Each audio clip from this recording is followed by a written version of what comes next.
anatómico y funcional. Se caracteriza por ser de corta duración y no tener una patología subyacente que modifique o altere su cicatrización, y esta no presenta complicaciones. Y la definición que nos da la OMS es que es una lesión que se produce en el cuerpo humano y puede ser producida por múltiples razones, aunque generalmente es debido a golpes o desgarros en la piel. Dependiendo de su gravedad, es necesaria la asistencia médica. En clasificación hay varias formas de clasificar estas heridas. Vamos a ver algunas. En clasificación por planos vamos a tener cuando es superficial y profunda. Pues cuando son superficiales va a afectar principalmente nada más lo que viene siendo la piel como tal, sin ocasionar daños en órganos. Y ya cuando es profundas, pues las heridas ya van a ser más extensas y pues hay abundante hemorragia, lesiones en músculos, tendones, nervios, vasos sanguíneos y órganos internos como tal. También vamos a tener la clasificación según la integridad de la piel, que puede ser una herida abierta o una herida cerrada. En el caso de las heridas abiertas, se va a observar la separación de los tejidos blandos de la piel y estas lesiones tienden a infectarse con facilidad. En el caso de las cerradas, pues vamos a tener que no se observa lesiones aparentes, pero hay hemorragia debajo de la piel en cavidades o vísceras como tal. ¿Le puedes pasar a la siguiente, por favor?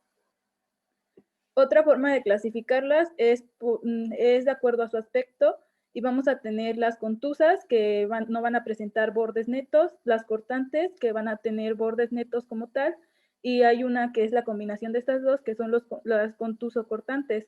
También tenemos las punzantes, que son ocasionadas por arma blanca, la atrición, que estas son ocasionadas por aplastamiento de un segmento corporal, la albución, arrancamiento o amputación, que son extirpaciones de un segmento corporal, a colgajo, que por lo regular en estas heridas vamos a ver que se va a quedar unida solamente por su base, la abrasiva o erosiva, que son múltiples áreas sin epidermis, pero con conservación del resto de las capas de la piel, y las quemaduras, que ya hablaron mis compañeros.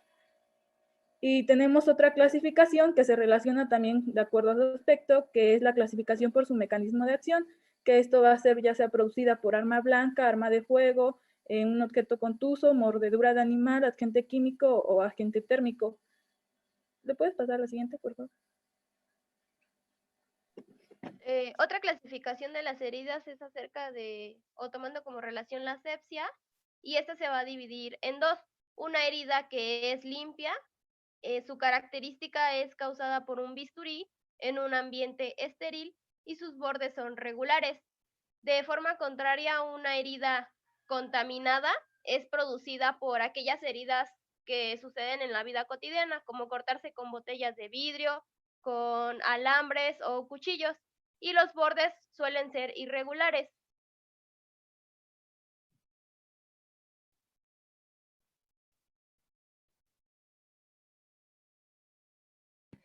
Para su diagnóstico va a ser importante la anamnesis, porque nos va a interesar cómo sufrió el paciente la herida, desde el mecanismo y cuánto tiempo lleva con esa herida, si ya realizó algún procedimiento antes de llegar con nosotros, o en el caso de las heridas crónicas, si ha presentado signos de infección. También es importante si se cortó con algún objeto punzocortante, el origen de este objeto, sobre todo por el riesgo de algunas infecciones. Y la exploración física, que es la que nos va a permitir hacer una clasificación de la herida de acuerdo a las clasificaciones que ya nos habían comentado las compañeras. La que sigue, por favor.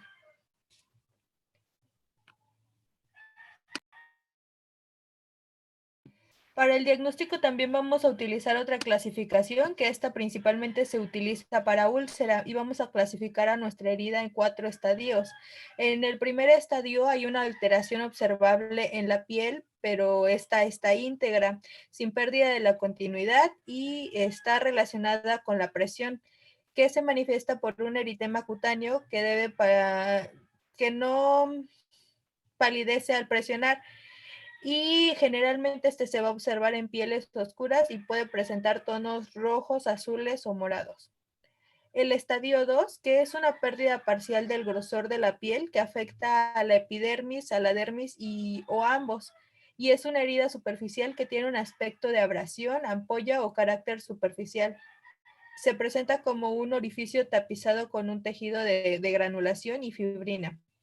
En el estadio 3 va a haber una pérdida total del grosor de la piel que implica una lesión o necrosis del tejido subcutáneo que puede extenderse hacia abajo hasta la fascia subyacente y provocar en ocasiones que se produzca secreción serosa o purulenta en el caso de las infecciones.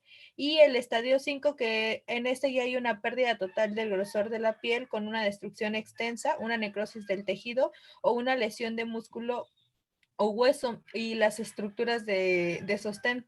Y puede presentarse lesiones con cavernas, tunelizaciones o trayectos sinuosos. Estos son muy comunes generalmente como las úlceras de presión cuando ya están muy avanzadas y en algunas ocasiones va a tener abundante secreción serosa o purulenta si ya está infectada. Este tipo de clasificación es muy importante. Generalmente nuestras heridas van a estar entre un estadio 1 y 2 en una sala de urgencias, generalmente. Pero es importante porque de acuerdo al diagnóstico que hagamos de esta herida, es el tratamiento, es la pauta que vamos a seguir para un tratamiento y para la prevención de otros riesgos. La que sigue, por favor.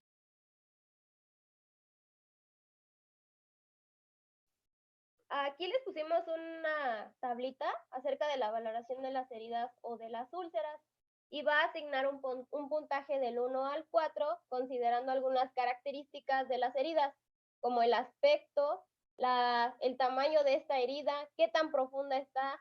El exudado se evalúa en cuanto a cantidad y calidad, si hay tejido necrótico y en qué porcentaje, si hay tejido de granulación, si hay inflamación, dolor y cómo se encuentra la piel que rodea a esta herida. Ay, no pasa. Entonces, para realizar el tratamiento o a lo que comúnmente llamamos curación, este procedimiento se realiza sobre una herida y tiene dos objetivos: prevenir y controlar la infección y por otro lado promover la cicatrización.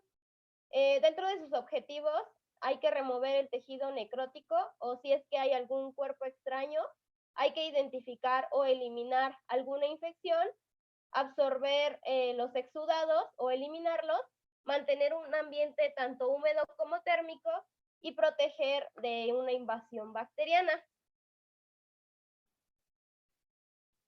Para conocer el tratamiento tenemos que saber esos conceptos que son asepsia, antisepsia, antiséptico y estéril.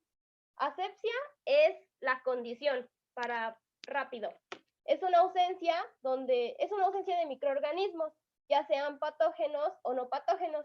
Un ejemplo de asepsia es realizar un lavado de manos o el uso de algún material estéril o que esté limpio. Antisepsia va a ser el mecanismo para llegar a una asepsia. Como aquí se los puse en color naranjita, es el método para combatir o destruir a estos gérmenes, por ejemplo, la limpieza de alguna herida. Y el antiséptico va a ser la sustancia que se utiliza durante la antisepsia para llegar a esta condición de asepsia. El antiséptico es esta sustancia que va a prevenir o va a inhibir el crecimiento de estos microorganismos. Y la palabra estéril pues hace referencia a que está completamente libre de microorganismos. Para realizar este procedimiento se debe de preparar tanto el médico como el paciente. El médico tiene que realizar un lavado de manos y utilizar un equipo de protección personal, como pueden ser los guantes o gogles. Y en el caso del paciente, no se recomienda realizar la tricotomía o retirar el vello, porque se ha demostrado que el retirar el vello condiciona a un mayor riesgo de infección.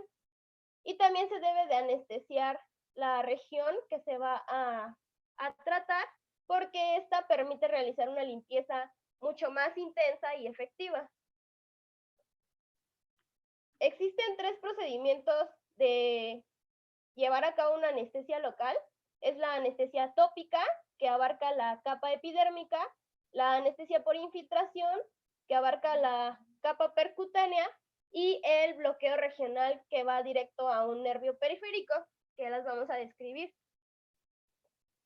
En el caso de la anestesia tópica, pues es la aplicación de un anestésico directamente en la piel o en la mucosa para inhibir este estímulo doloroso, táctil o térmico.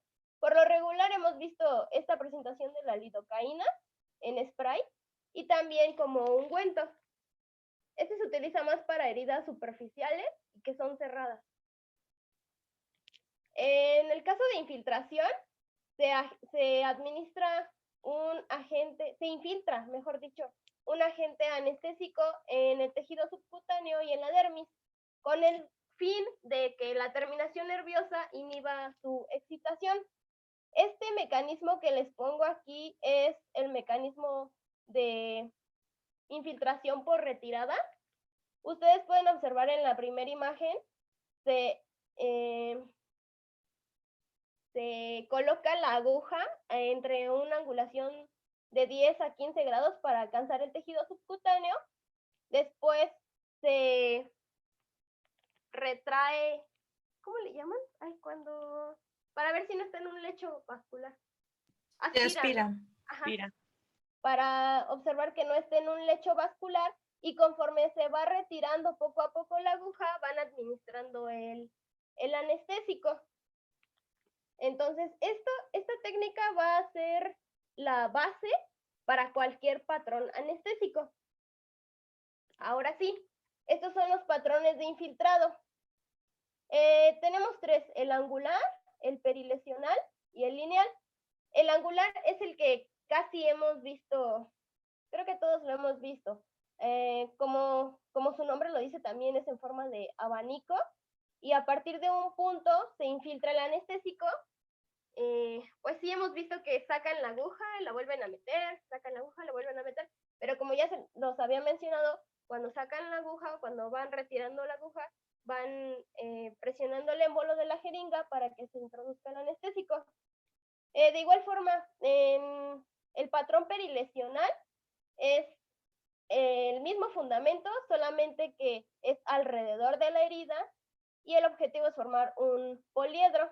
Y en el caso del patrón lineal, pues también su nombre lo dice, es en forma de línea, y en caso de que sea una herida limpia, que tenga un borde regular, se puede infiltrar directamente sobre los labios o a un costado de ellas. Y en las heridas contusas con bordes irregulares, se prefiere hacerlo alrededor de la lesión. Y por último tenemos el bloqueo regional a un nervio periférico. Bloquea un nervio y entonces se obtiene la anestesia de la región que está inervando este nervio. Como ventaja, pues tiene una mayor duración, y menciona la bibliografía ausencia de distorsión en la zona a intervenir. Me imagino que esto tiene que ver cuando infiltran, probablemente se realice hay un abultamiento del tejido por el anestésico. Y dentro de las desventajas, puede que esta duración sea más de la esperada y podemos causar una neuritis por punción.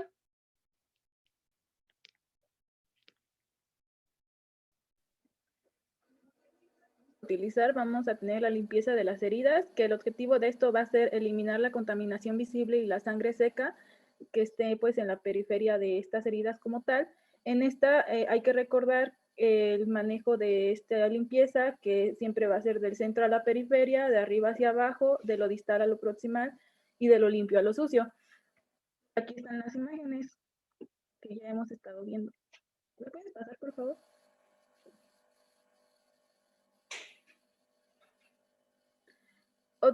Otra técnica es el arrastre mecánico, que es el lavado o la irrigación de la herida o úlcera para eliminar los agentes contaminantes que pueden actuar como fuente de infección. Los elementos recomendados en este arrastre mecánico va a ser la solución del Ringer lactato, la solución de cloruro de sodio al 9% y la agua bidestilada. Cualquiera de ellos va a alcanzar la misma concentración plasmática y los tres presentan un pH neutro. Por lo tanto, no va a alterar el proceso de cicatrización de las heridas o úlceras como tal. De los tres, el que más recomiendan aún más, por así decirlo, es el Ringer lactato, porque aporta oligoelementos que permiten nutrir las células en producción y electrolitos que facilitan el equilibrio salino. En este arrastre mecánico van a existir 5 técnicas diferentes, que es el lavado con jeringa, la duchoterapia, lavado con matraz, lavado con jeringa y agua y la hidroterapia como tal.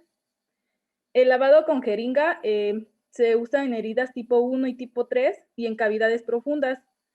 Aquí la solución se inyecta suavemente desde una jeringa de 20 cc y unos 15 centímetros de la herida, a unos 15 centímetros de la herida. ¿Le puedes cambiar, por favor?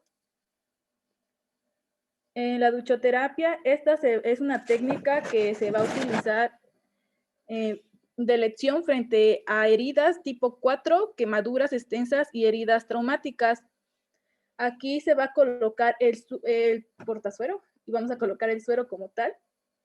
Y se va a conectar el equipo de venoclisis y con este vamos a estar lavando la herida. Una manera más sencilla y de bajo costo de fabricar una duchoterapia artesanal es utilizar un matraz rígido, bueno, es el suero como tal, y a este suero le vamos a hacer de 20 a 30 orificios con una aguja de número 19 o 21. Esta aguja obviamente previamente tiene que estar, tiene que ser estéril o estar desinfectada como tal. El lavado con matraz es el lavado con la solución como tal. Se va a dar, se utiliza en heridos, por lo regular en heridas tipo 3 y 4, en quemaduras de mediana extensión y heridas traumáticas. En esta el suero se deja caer directamente y es colocado unos 15 centímetros sobre la herida. El lavado con jeringa y aguja como tal, lo ideal es utilizar una jeringa de 35 con una aguja de 19 a unos 15 centímetros. Y esto se va a hacer a unos 15 centímetros de la lesión. Y por último, la hidroterapia. Esta se va a utilizar en heridas tipo 4 y pacientes politraumatizados. En esta se introduce el paciente en una tina a la mitad o un tercio de la profundidad, dependiendo del sitio de la herida a tratar, y el tiempo de exposición es entre 20 a 30 minutos aproximadamente. ¿Te puedes cambiar, por favor? Y otra es el desbridamiento como tal. Esta es una técnica que consiste en la eliminación del tejido enfaselado o necrótico de la herida o úlcera por medios quirúrgicos o médicos. ¿Cuándo debemos debridar? Se recomienda debridar una herida cuando tenga abundante tejido necrótico, purulento o una extensa zona infectada. ¿Y cuándo no se debe debridar? Pues no se deben debridar heridas limpias, no infectadas, libres de cuerpo extraño, con escasos tejidos necróticos.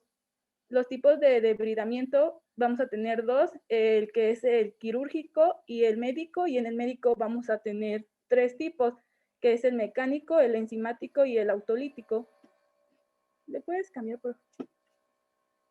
El debridamiento quirúrgico, pues esta es la técnica más rápida y eficaz para eliminar grandes zonas de necrosis e infecciones francas, pero también es el más cruento y doloroso, dejando una puerta abierta para las infecciones. Se realiza con el bisturí o mediante curetaje. Este método está contraindicado en úlceras vasculares o en úlceras en los talones si no hay signos de infecciones locales. Es un método selectivo, se debrida solo el tejido que está necrótico. El desbridamiento mecánico, realmente ya no la utilizan mucho porque es muy doloroso. Después de realizar el lavado por el arrastre mecánico, se coloca sobre ella una gasa tejida de algodón humedecida con suero y deja que se seque para que se adhiera al tejido enfaselado o necrótico. Se sella con un apósito tradicional y se debe retirar después de las 24 horas o del tiempo que se demora en adherirse, removiendo con fuerza la gasa para retirar el tejido adherido a ella. Esta técnica se va a repetir las veces que sea necesario hasta conseguir el desbridamiento total. ¿Le puedes pasar a la siguiente? El desbridamiento enzimático vamos a tener que consiste en la aplicación de una capa delgada de una crema, ungüento, pomada que contiene enzimas proteolíticas o agentes naturales sobre el tejido necrótico. La aplicación se repite varias veces en el día dependiendo del preparado y se debe continuar hasta desbridar completamente la herida. Y el debridamiento autolítico consiste en colocar un apósito interactivo, ya sea un apósito transparente adhesivo o bioactivo, como un hidrocolloide o hidrogel, sobre la herida úlcera previo al lavado por arrastre mecánico. ¿Te puedes pasar, por favor? Y aquí es una como tablita comparativa donde vienen los tipos de debridamiento y cuál es como que el más rápido, el más efectivo, selectivo, semiselectivo, no selectivo, el más doloroso, el riesgo de infección, el que tiene más riesgos de infección, el uso con infección y el costo efectividad. Y aquí pueden ver las diferencias. Ya lo puedes pasar.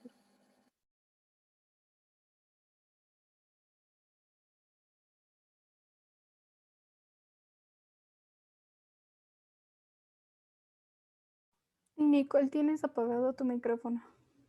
Ay, perdón. Bueno, y también dependiendo de la clasificación que le demos a nuestro paciente y el tipo de herida, pues se podría proceder a un cerrado de esa herida, a una sutura. Obviamente las heridas en las que sea pertinente. Hay heridas en las que no se puede suturar y viene marcado incluso en las guías de práctica clínica, que son las heridas por mordedura de animal. En algunos lugares se hace, pero no se debe de hacer. Esto forma parte de la prevención de infecciones. Para eso vamos a suturar también, para limitar la entrada de microorganismos. Algunos agentes que podemos utilizar para la prevención de infecciones son el alcohol, la clorexidina, el yodo. Y bueno, va a depender del lugar en el que lo vamos a aplicar, porque no todos se pueden aplicar. Por ejemplo, el alcohol solo no se puede aplicar en membranas mucosas y la clorexidina no se puede aplicar en ojos, oídos o membranas mucosas. Entonces, dependiendo de la zona en la que esté nuestra herida, va a ser el agente que vamos a utilizar. Generalmente solamente se utiliza agua bidestilada y en algunos casos isodine. Y bueno, dependiendo también del tipo de herida que tengamos, vamos a utilizar una profilaxis. Cuando son heridas quirúrgicas, que son de las zonas que más nos interesan en esta materia, que serían las de tórax, se va a utilizar una antibioterapia con una cefalosporina de primera generación o con amoxicilina y ácido clavulánico. En caso de que nuestro paciente no tolere estos medicamentos, podemos aplicar clindamicina o vancomicina, pero primero se utilizan los de primera generación. Después, si tenemos una herida en cabeza o cuello, igual vamos a utilizar una cefalosporina de primera generación. Y en las cirugías ortopédicas también vamos a utilizar una cefalosporina de primera generación o clindamicina o vancomicina. En general, a todos los pacientes que se les atiende por una herida, lo que nos interesa es prevenir un riesgo de infección también, por eso se le hace una curación y por eso se cierra esa herida. Se puede dar antibiótico como profiláctico en heridas grandes y se recomienda la vacunación si la herida fue producida por un elemento metálico, pero resulta que hay un dilema porque ya es una discusión que hemos tenido varias veces. La vacuna de tétanos no protege después del suceso, o sea, para que tengas una protección contra tétanos, tú tienes que estar vacunado antes de que te pase una herida, por eso es preventivo. Si ya tuviste un accidente o una herida con un objeto metálico, se te puede aplicar gamaglobulina, no la vacuna. Y también la utilización de las vacunas antirrábicas gamaglobulinas antirrábicas para los pacientes que fueron mordidos por algún animal. Y me parece que eso sería todo. La que sigue, por favor. Sí, eso sería.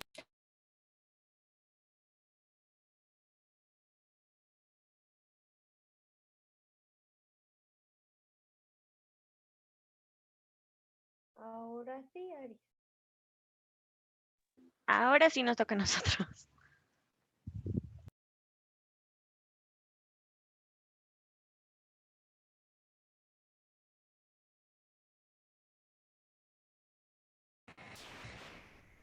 Bueno, nos tocó este tema de necrobiosis lipoídica. Bueno, como definición, esta fue descrita por primera vez en 1929 por Oppenheim como dermatitis atrófica diabética. Posteriormente, en 1932, Urbach la renombró como necrobiosis lipoídica diabeticorum. Se denominó necrobiosis por el tipo de alteración que se encontró en la histopatología, que fue colágeno degenerado con fibrina y mucina. Y el término lipoídica, pues es en referencia al color amarillento de las lesiones, secundario al depósito de lípidos generado por la inflamación. Este se hace más evidente por la atrofia cutánea, ya que realza la grasa subcutánea, dando su aspecto característico. Siguiente, Aris, por favor. En la epidemiología, pues tenemos que hay un predominio femenino con una relación hombre-mujer de 1 a 3. La edad de inicio en las mujeres es más joven que en los hombres y el curso de la enfermedad parece ser más severo en los hombres, ya que tienen una mayor probabilidad de ulceración en sus lesiones. La edad promedio de presentación es de 30 a 41 años y la incidencia en personas con diabetes es solo del 0,3 al 1,2%. Este precede al diagnóstico de diabetes hasta en un 14% de los pacientes. Se diagnostican simultáneamente hasta en un 24% y aparece tras un diagnóstico de diabetes hasta en un 62%. Y hasta la mitad de estos pacientes con diabetes y con la necrosis eventualmente se volverán insulinodependientes. La edad de aparición suele ser alrededor de la tercera década de vida en pacientes con diabetes tipo 1 y la cuarta década en pacientes con diabetes tipo 2 y también en los no diabéticos.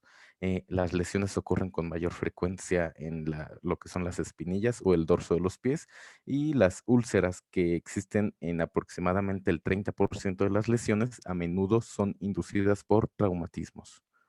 Siguiente. Bueno, en cuanto a la etiología, pues el origen y la patogenia siguen sin estar muy bien aclarados todavía. Hay afecciones asociadas, las cuales pues tenemos que son trastornos tiroideos, enfermedades inflamatorias como enfermedad de Crohn, colitis ulcerosa, artritis reumatoide y sarcoidosis. Pero en cuanto a la diabetes, en realidad se considera más como un factor de riesgo. Esto debido a su mayor prevalencia en pacientes diabéticos, particularmente aquellos que son insulinodependientes. Las teorías etiológicas relacionadas con la microangiopatía pues son las más prevalentes en estos casos. Sin embargo, la asociación de un control glucémico deficiente y el desarrollo o progresión de la necrosis sigue siendo controvertido, ya que en aproximadamente el 25% de los pacientes con esta afectación, pues las lesiones se desarrollan antes de la aparición de la diabetes, por lo que la diabetes, como les puse aquí en azul, pues se considera más un factor de riesgo y no hay relación aparente del control glucémico con el desarrollo o con la resolución de la necrosis.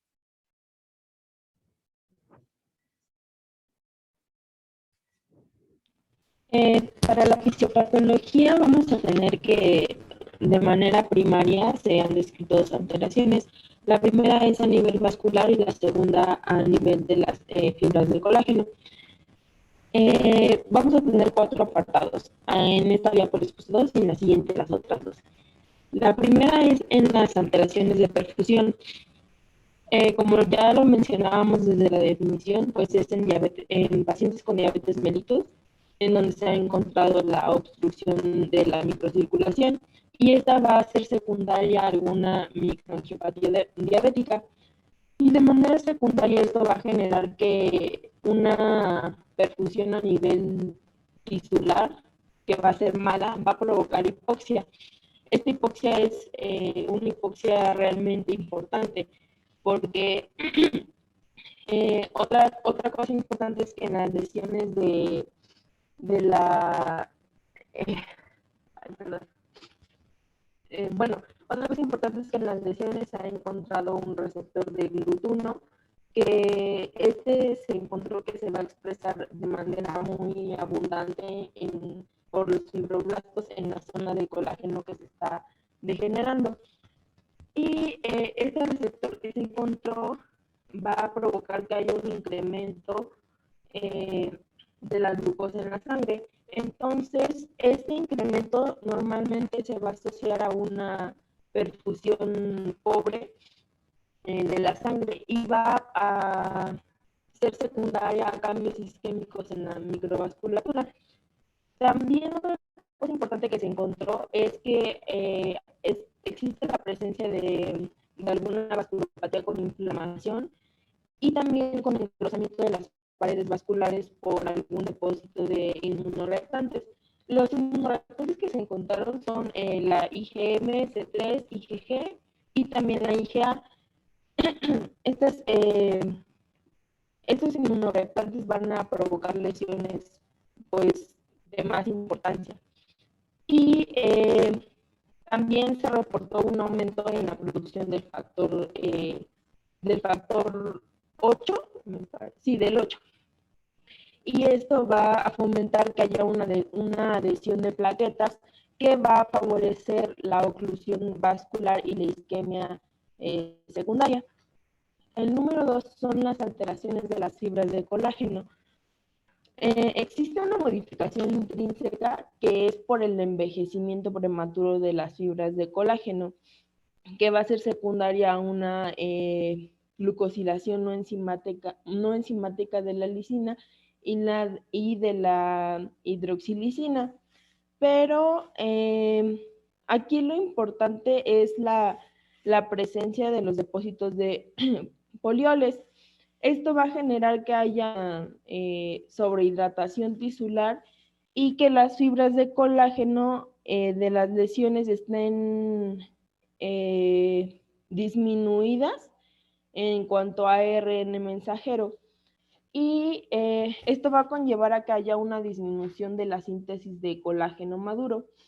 Aparte de todo esto que hemos mencionado, va a provocar que haya una degeneración de colágeno, pero va a estar provocado por un daño que hicieron las células inflamatorias a nivel local. La siguiente, por favor.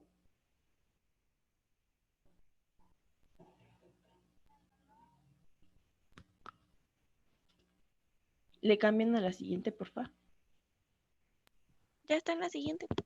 Ah, sí, perdón. Es que como que va lento en internet. Gracias.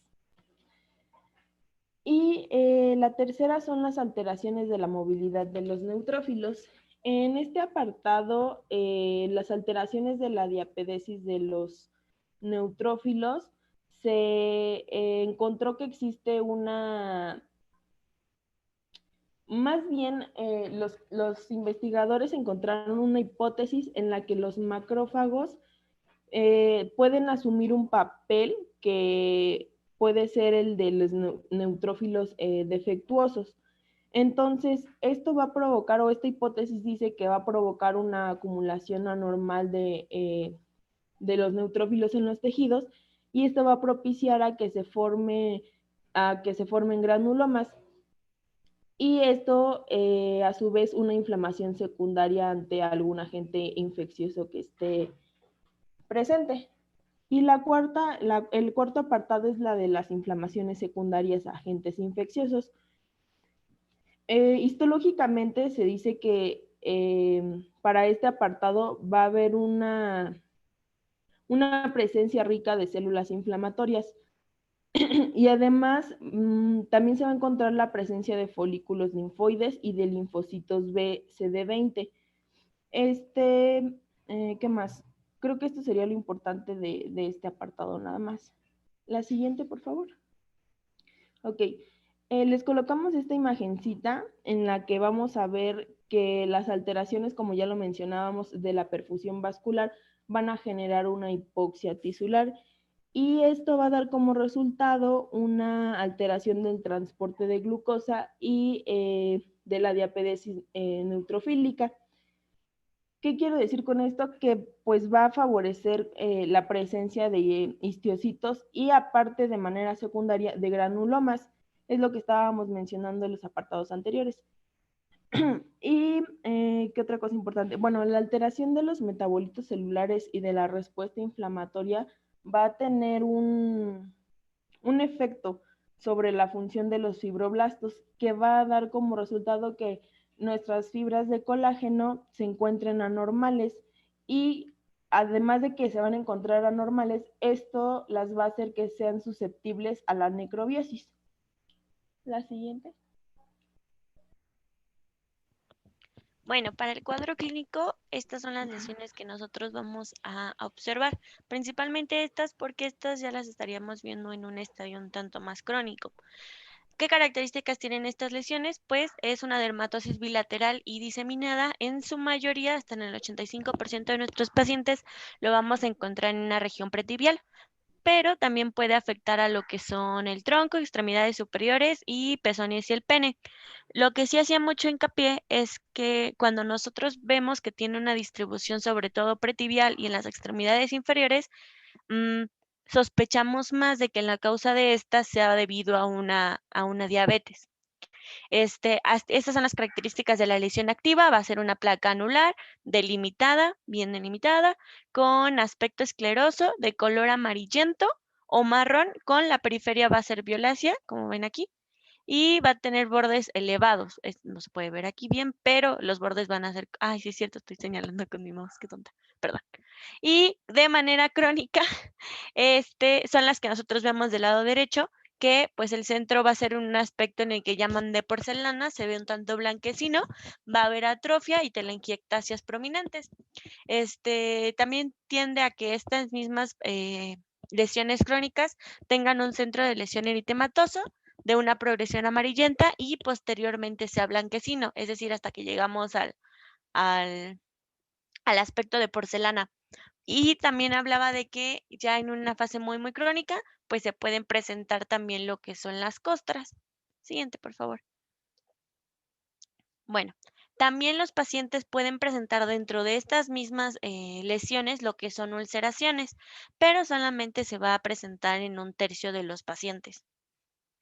Estos pacientes también pueden presentar lo que es el fenómeno de Goffner, que básicamente se refiere al hecho de que algunas personas con ciertas enfermedades dermatológicas pueden manifestar lesiones propias de estas sobre otras lesiones que se produzcan en la piel. Y bueno, lo más importante ya cuando una lesión progresa tanto como en este nivel en donde ya tenemos ulceraciones, es que va a haber una reducción de la sensibilidad y seguramente va a corresponder a la disminución de las fibras nerviosas en el área afectada, como ya nos había mencionado esta Yuli en la fisiopatología. Y pues otras manifestaciones clínicas que pueden estar asociadas en nuestro paciente, pues pueden incluir lo que es alopecia parcial e hipohidrosis. Siguiente, por favor.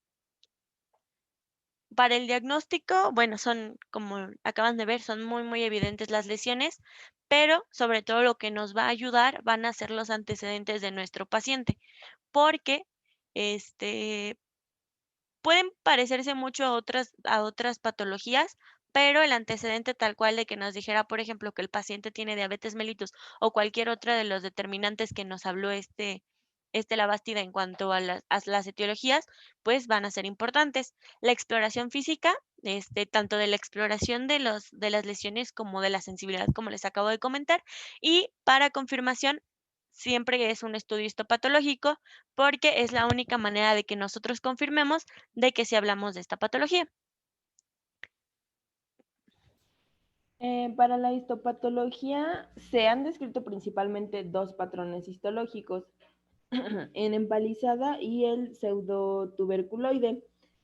Es frecuente que estas lesiones compartan los dos patrones o a veces pueden ser solo uno. Al principio realmente no se puede caracterizar no podemos saber que se está hablando de un patrón específico porque el inicio de los dos patrones es muy similar. Por ejemplo, en los dos patrones vamos a encontrar que la dermis está normal, pero puede estar atrofiada y suele haber un depósito de fibrinógeno. El cambio inicial que tienen estos dos patrones es que hay un infiltrado inflamatorio perivascular superficial y puede ser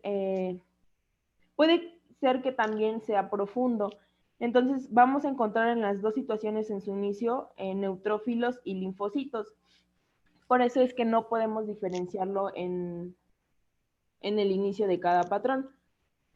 Para el patrón en empalizada, este va a ocurrir de forma más frecuente en pacientes con diabetes mellitus y consiste en una sola capa o en muchas capas de colágeno hialinizado, y este colágeno hialinizado va a estar necrobiótico en los 2/3 inferiores de la dermis. Va a estar rodeado por un anillo de células inflamatorias, y lo característico aquí es que van a predominar histocitos no epiteloides, células gigantes, linfocitos y también fibroblastos. ¿Qué más? Las fibras de colágeno necrobiótica van a ser irregulares en tamaño y en forma. Y van a tener fibras que pueden estar tanto degeneradas como regeneradas. Y también se mencionaba que algunas veces pueden encontrarse algo que se llama signo de sándwich o de pastel de bodas, que este signo consiste en un depósito de lípidos entre los haces de las fibras de colágeno que van a estar alteradas, y también se describe en la bibliografía el signo de la biopsia de cuadro, que este va a ser secundario a que haya una fibrosis bastante importante y que tenga una infiltración en todo el espesor de la lesión, que estaríamos hablando que es la imagen que tenemos a su lado derecho. Y bueno, cuando las lesiones son crónicas, pero continúan activas, los cambios característicos son todavía más evidentes en los bordes de las placas que tenemos, y de manera más tardía va a aparecer una atrofia de la epidermis, va a aparecer también múltiples telangiectasias en la dermis superficial y fibrosis. Y algo muy característico también de este patrón es que los vasos sanguíneos van a rodear el colágeno necrobiótico, y vamos a encontrar edema en las células endoteliales. En la imagen que tenemos a su lado izquierdo vamos a observar los focos de necrobiosis, y también vamos a observar infiltrados moderados que están dispuestos en foquitos. Son esas como tonalidades más moraditas que rositas que estamos, justo las que está señalando. La siguiente, porfa. Para el patrón pseudotuberculoide, vamos a tener que corresponde a la necrobiosis lipoídica sin diabetes mellitus, a comparación que la que teníamos antes, que está asociada a diabetes mellitus. Y en este patrón se ha asociado a la intolerancia de carbohidratos, y comparado con el patrón en empalizada que mencionamos antes, este va a consistir principalmente en la presencia de histocitos epiteloides.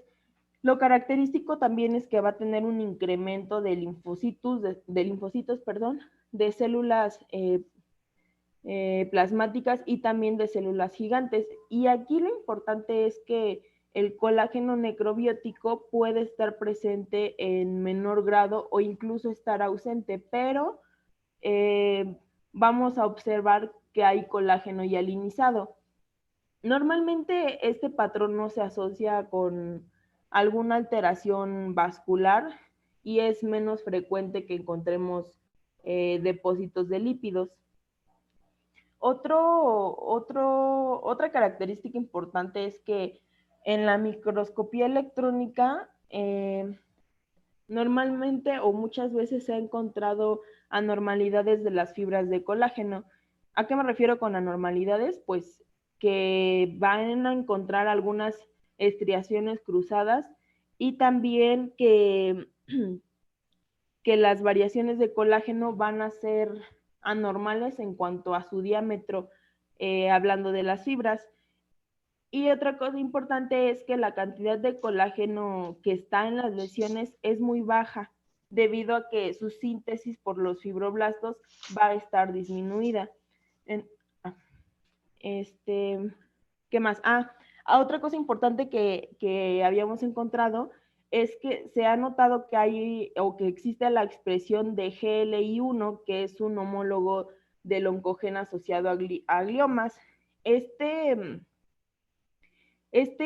gen expresado que se ha encontrado es de suma importancia porque existen sustancias que disminuyen específicamente la expresión de este factor. Entonces, nos va a ayudar porque va a contribuir a que tengamos una opción terapéutica mejor para la necrobiosis. En la imagencita que tenemos arriba, lo que observamos es el colágeno necrobiótico. Está degenerado, está pálido y acelular.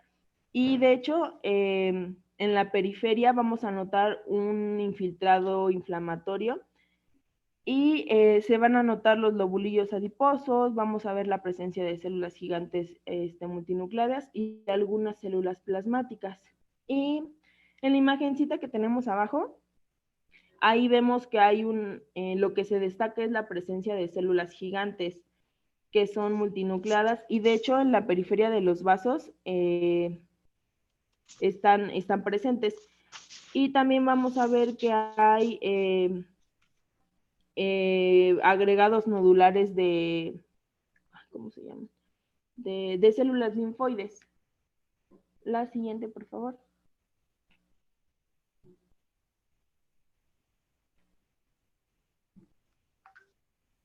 Dentro del diagnóstico diferencial, bueno, ya les había yo comentado que va a haber algunas lesiones que puedan parecerse que son necrobiosis lipoídica, pero pues también tenemos que tomar en cuenta los antecedentes, como les había dicho.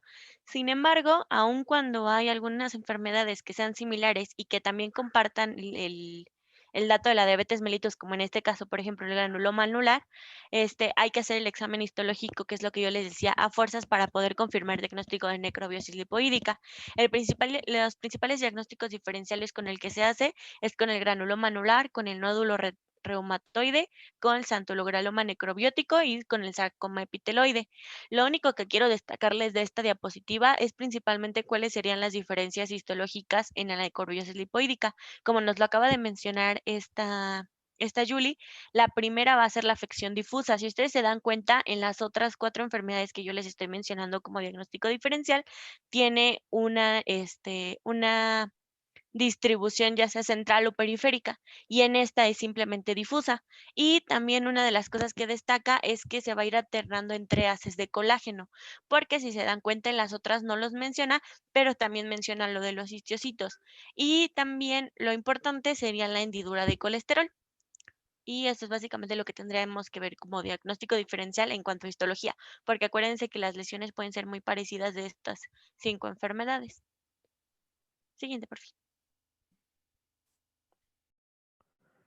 En cuanto a complicaciones, pues algunos artículos decían que hay informes de carcinoma de células escamosas que surge en áreas de lesiones a largo plazo. Sin embargo, no está claro si la transformación en carcinoma de células escamosas es únicamente el resultado de cambios de la necrosis de larga duración o si la ulceración crónica predispone estas lesiones a la transformación maligna.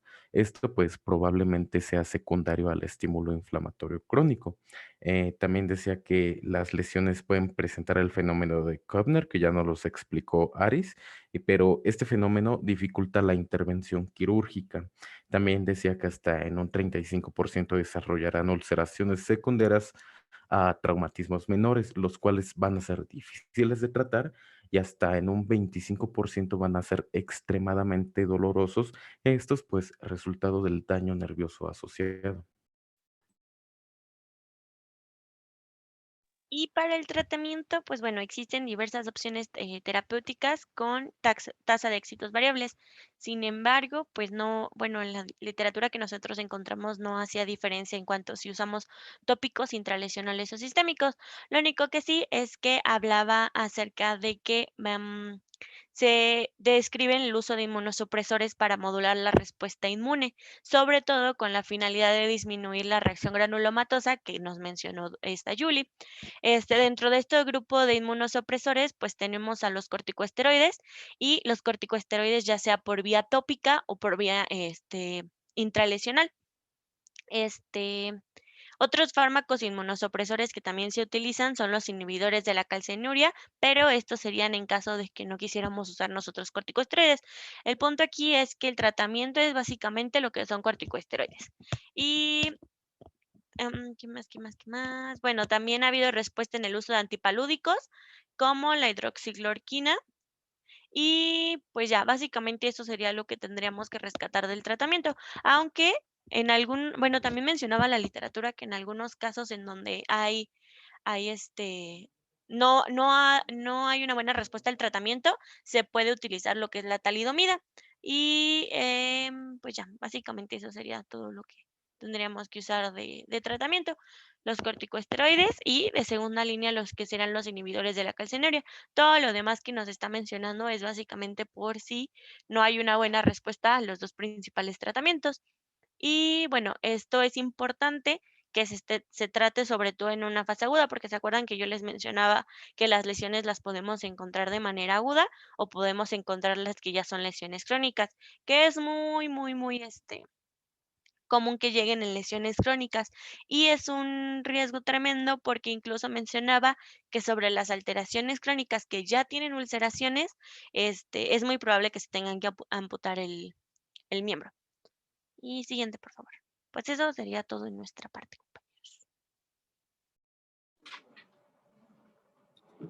Vamos a empezar con las dudas, preguntas, comentarios. Empezamos con la doctora Arisbet. Yo solamente quiero hacer un comentario acerca de la presentación de quemaduras.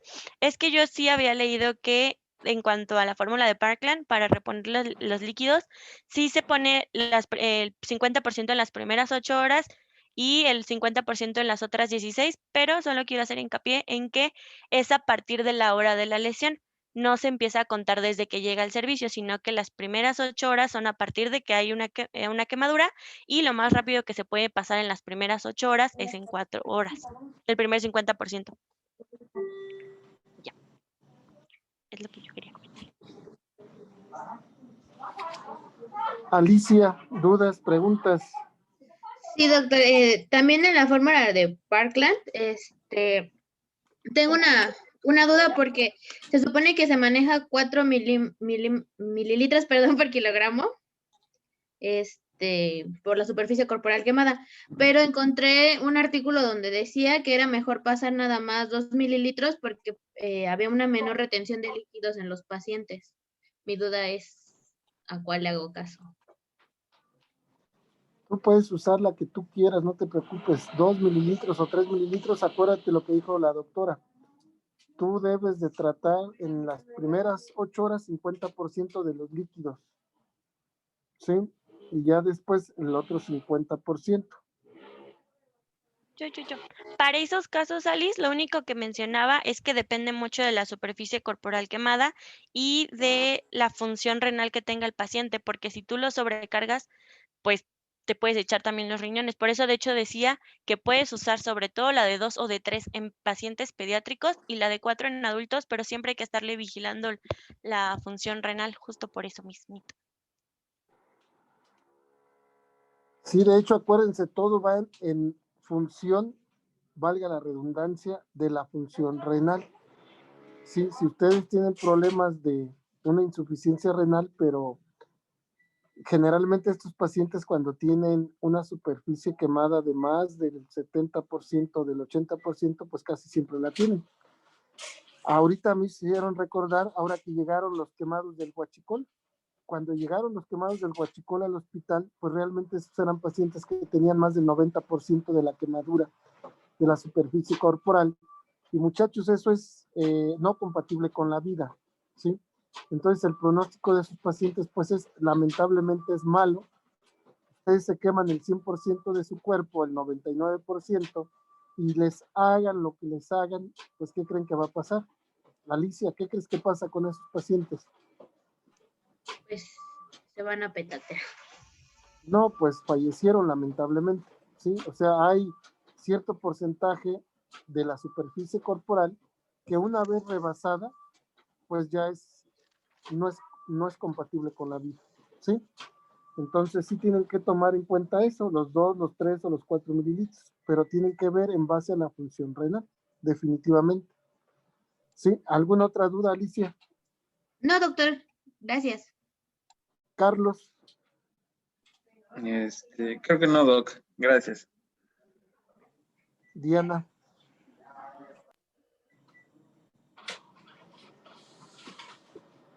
Diana, ¿nos escuchas? ¿Me escucho? ¿Tienes alguna duda? No sé. Creo que está hablando, pero no se le escucha nada. Tiene problemas con su micrófono, pero dijo que no. Ah, bueno, sí, es que no le escucho. Uriel, No, Doc, gracias. David, Doc, en las hernias discales lumbares, por ejemplo, ¿hay posibilidad de que ante un candidato que es a cirugía se mejoren ya como tal los síntomas o todavía va a persistir con uno que otro síntoma? a ver otra vez, fíjate bien tu pregunta. ¿Preguntas un paciente antes de que se opere o si con la operación mejora? ¿Cómo es la pregunta? Con la operación mejora. ¿Mande? Con la operación remiten por supuesto. Acuérdate que las hernias, hay hernias parciales, totales, ¿sí? Hay una clasificación. Entonces, si es una hernia pequeñita, a veces las hernias pequeñas pues ni siquiera se operan, ¿sí? Pero cuando hay una hernia completa, se tiene que operar. Y generalmente si tú quitas la hernia como tal y ya no hay un compromiso ahí a nivel de la médula, pues las personas mejoran. ¿Sí? Ok, gracias.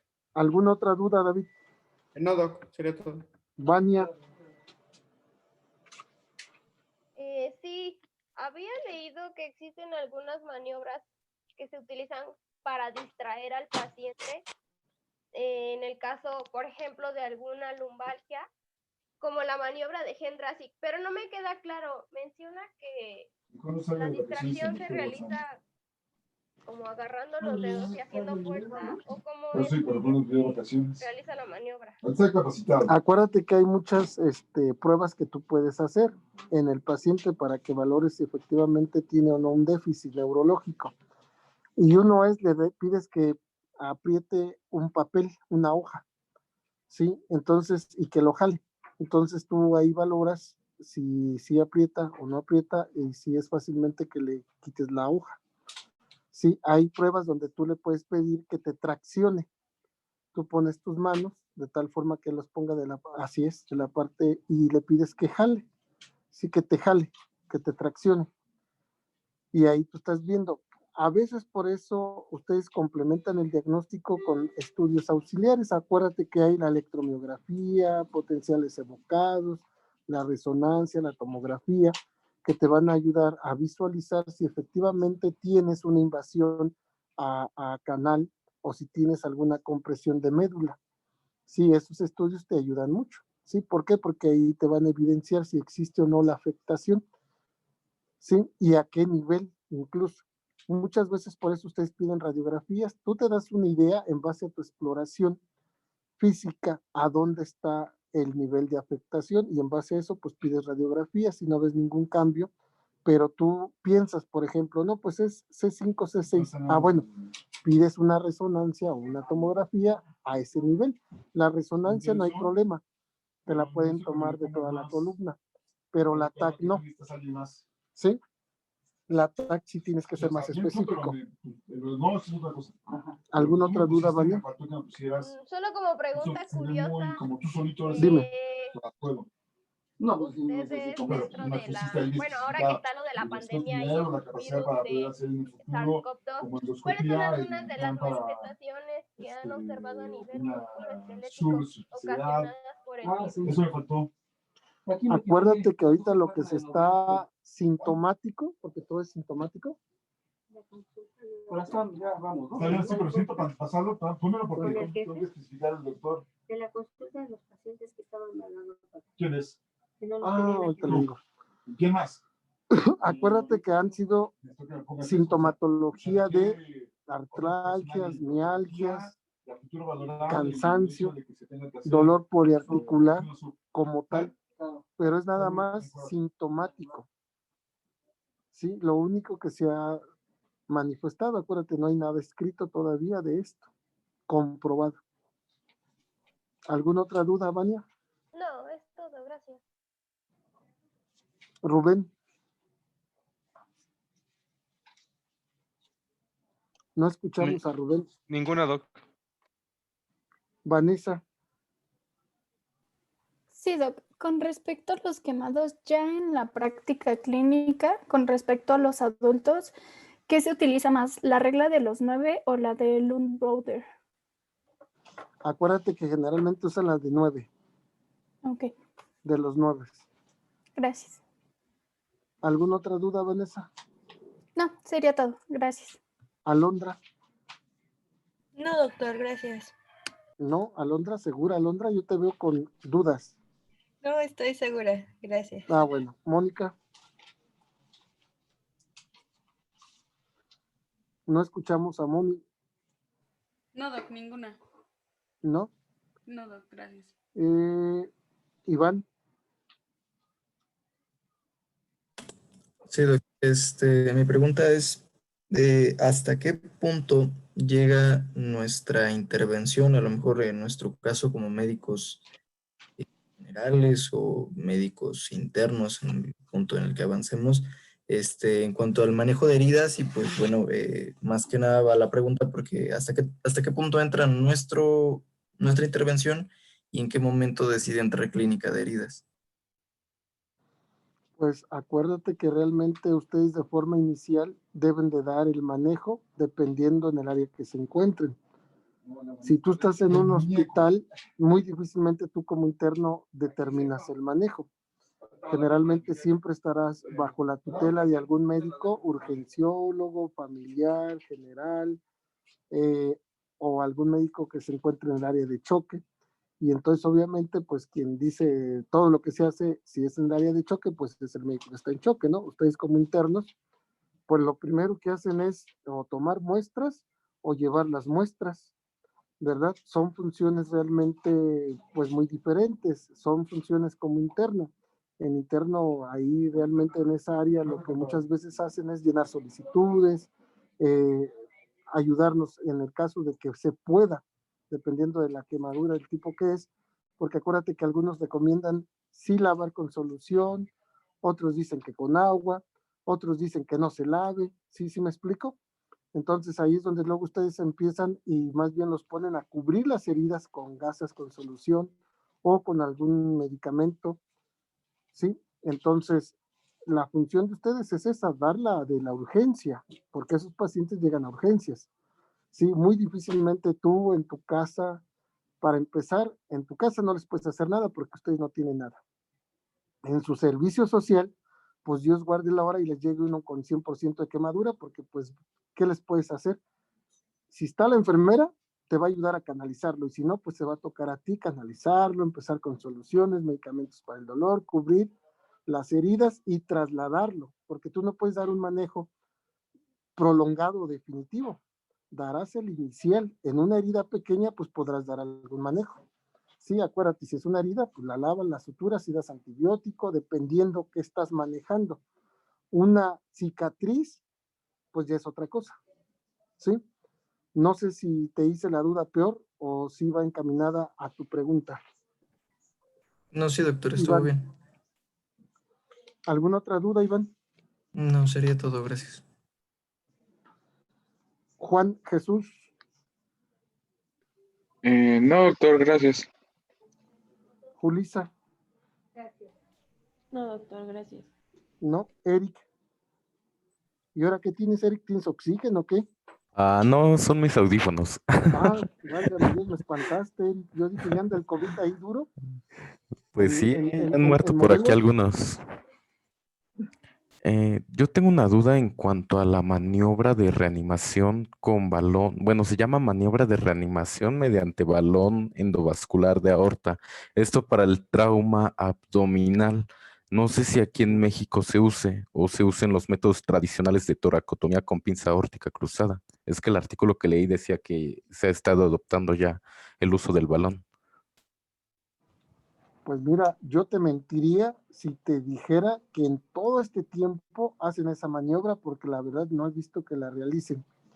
Y en el área COVID, menos, ¿sí? Yo no he visto siquiera que se meta un cardiólogo, a pesar de todo lo que digan, un endovascular, un vascular, y casi, pues ni siquiera un cirujano general, ¿sí? Los únicos médicos que he visto ahí en el área del COVID, ahorita, porque es lo que vemos nosotros en el hospital, a pesar de que soy ortopedista, ¿verdad? Son médicos internistas, algunos generales, algunos familiares, y la verdad las maniobras que se hacen son las comunes, las que ustedes ven con los maniquís, y es lo único que se realiza, ¿sí? Maniobras de reanimación, pues las básicas, ¿sí? Las otras no he visto que las realicen. Aquí hay un área de cardiología, pero los médicos no siquiera se involucran en pacientes COVID.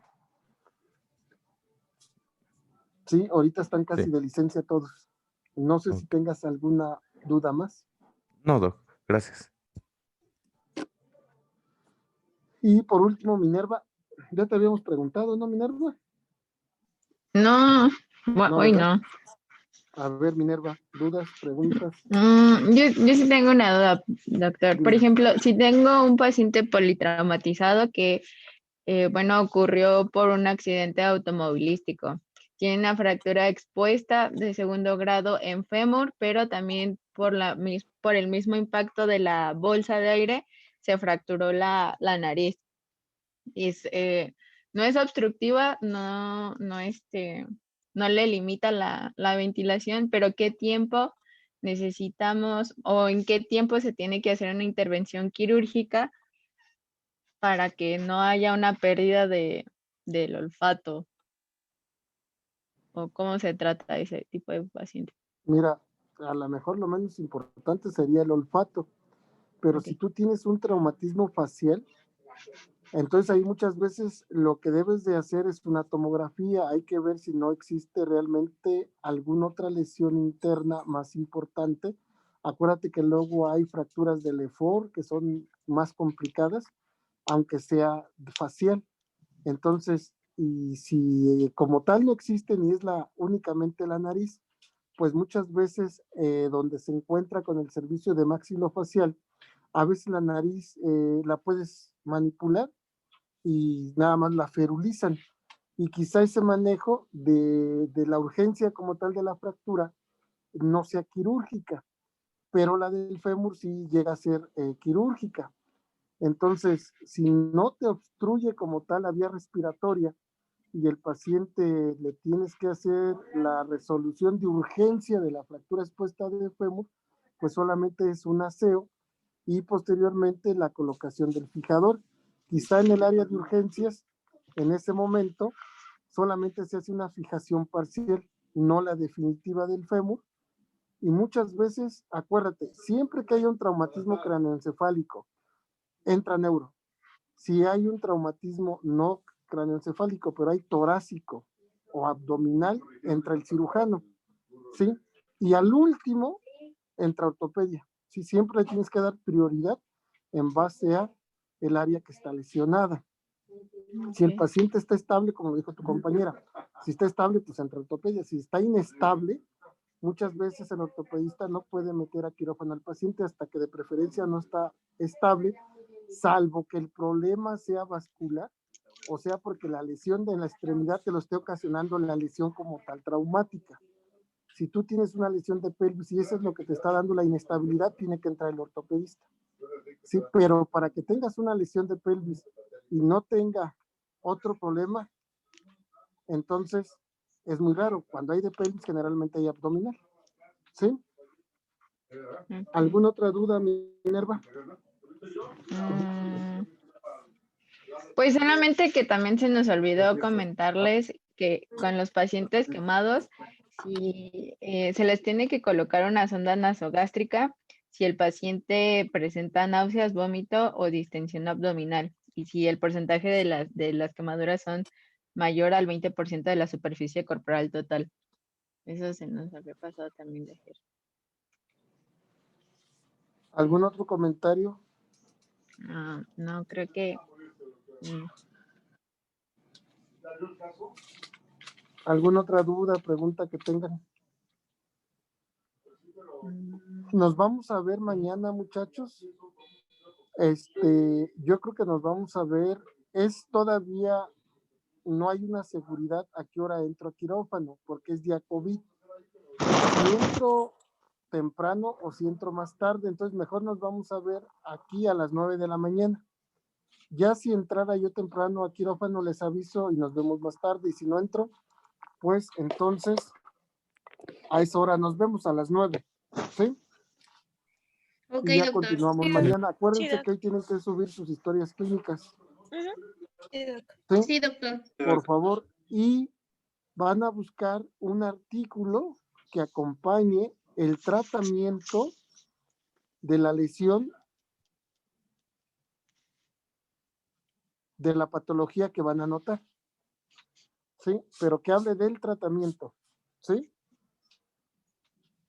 En base al diagnóstico que ustedes hicieron. ¿Sí se entendió, Minerva? Porque ya te vi muy dispersa. Se refiere en base a la historia clínica, ¿verdad? Así es. Que... Tú vas a hacer una historia clínica y vas a llegar a un diagnóstico. Entonces, en base a ese diagnóstico, vas a buscar un artículo que hable del tratamiento de ese diagnóstico. ¿Sí? O sea, ¿qué le vas a hacer al paciente? Pero lo vas a hacer en base a un artículo reciente. Y vas a hacer una pequeña ficha bibliográfica de ese artículo. ¿Sí? Entonces eso lo van a hacer mañana. Mañana van a subir el artículo que hable del tratamiento y lo van a hacer acompañado de una pequeña ficha bibliográfica. ¿Sí? Sí, doctor. Porque acuérdense que acabamos el viernes y el viernes es su examen. Si acabamos el viernes, pues el viernes tiene que ser su examen, ¿verdad? Entonces, tienen tarea, sigan estudiando mucho y mañana nos vemos a las 9. ¿Sí? Okay. Que tengan bonito día, cuídense, suerte, estudien. Nos vemos mañana. Bye. Nos vemos. Bye. Gracias, bye. Pura. Decían.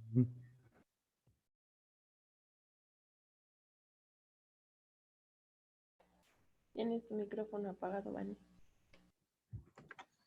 ¿Examen? Carlos.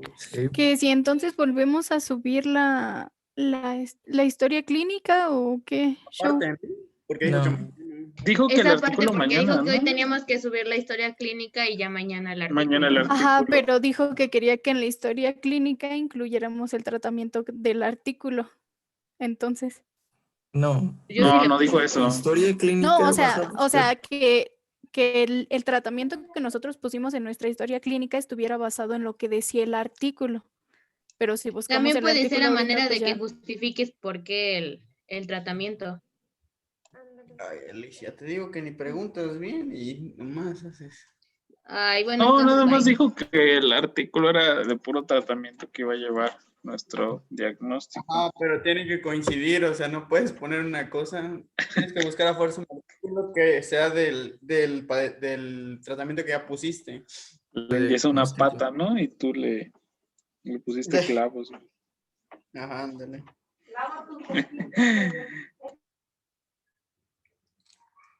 Güey, pero sí va a haber examen entonces.